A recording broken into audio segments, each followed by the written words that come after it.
Welcome to PreMath. In this video, we have got these five identical squares put together, as you can see in this given diagram, such that this tiny segment equals to this segment.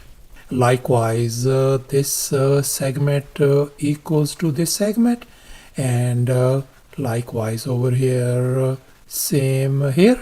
And moreover, this diagonal CD length has been given to us as 5 units. And now our task is to find this length AB. Please don't forget to give a thumbs up and subscribe. And please keep in mind that this figure may not be 100% true to the scale. Let's go ahead and get started. And here's our very first step. Let's focus on this square. I'm going to label its side length as 2 times x, and likewise this side length is going to be 2 times x as well, since they are the squares. And since these two segments are equal in length, so therefore this segment is going to be half of this 2 times x.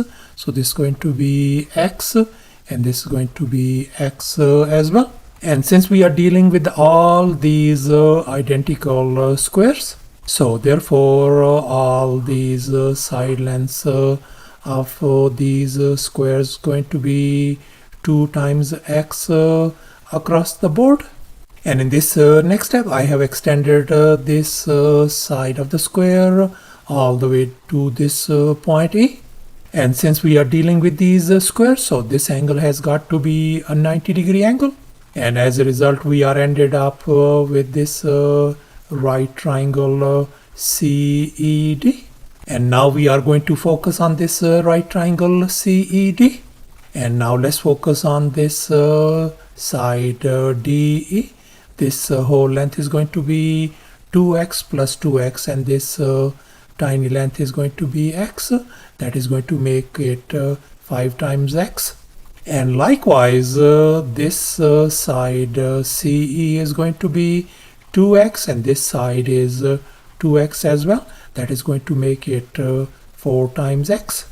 And furthermore, we know that this diagonal CD is 5 units. And now we are going to apply the Pythagorean theorem on this triangle. And here's our Pythagorean theorem: a square plus b square equal to c square. And here we can see our hypotenuse is 5, whereas our two other legs are 5x and 4x. Let's go ahead and fill in the blanks in this Pythagorean formula. So we got one of the leg is 5 times x whole square, plus the other leg is 4 times x whole square equals to our hypotenuse is 5 square. Let's simplify. That is going to give us 25 x square plus 16 x square is going to be equal to 25. Let's combine the like terms on the left hand side. That is going to give us 41 x square equals to 25. And now I am going to divide both sides by 41 to isolate x square. And here we can see 41 is gone. So therefore our x square value turns out to be equal to 25 divided by 41. So thus our x square value turns out to be 25 divided by 41. And here in this next step, I have extended this side all the way to this point F. And once again, this angle is going to be 90 degrees since we are dealing with these squares. And as a result, we are ended up with this right triangle AFB. And now we are going to focus on this right triangle AFB. And now let's make an observation. We can see that this side FB is going to be x plus 2x is going to make it 3 times x. And likewise, this side AF has got to be 2x plus 2x is going to make it 4 times x. And now our task is to calculate this length AB. So therefore we are going to apply the Pythagorean theorem on this triangle as well. And here's our Pythagorean theorem once again, a square plus b square equal to c square. And in our case, our two legs are 3x and 4x, whereas our hypotenuse is this AB. Let's go ahead and fill in the blanks in this Pythagorean formula. So we are going to write down 3x whole square plus 4 times x whole square equals to our AB length square.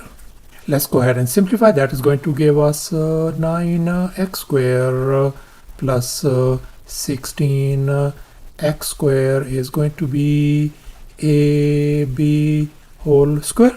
Let's combine the like terms. We are going to get 25x square equals to AB square. And now we know that our x square value is 25 divided by 41. So I'm going to replace that one with 25 divided by 41 over here. So therefore I can write AB square is going to be equal to 25 times our x square value is 25 divided by 41. In other words, AB whole square is going to be 625 divided by 41. And now I'm going to undo this square by taking a square root on both sides. And here we can see this square and square root onto each other. So therefore our AB length turns out to be 25 divided by square root of 41. So thus our AB length turns out to be 25 divided by square root of 41. And now we are going to rationalize this denominator by multiplying and dividing by 41 at the very same time. And here we can see at the denominator 41 square root and this square root of 41, they give us simply 41. So therefore our AB length turns out to be 25 times the square root of 41 divided by 41 units. So thus after all the calculations and manipulations, our AB length turns out to be 25 times square root of 41 all over 41 units. And that's going to be approximately equal to 3.904 units as well. In other words, this AB length is going to be 25 times square root of 41 divided by 41 units. And that's our final answer. Thanks for watching, and please don't forget to subscribe to my channel for more exciting videos. Bye.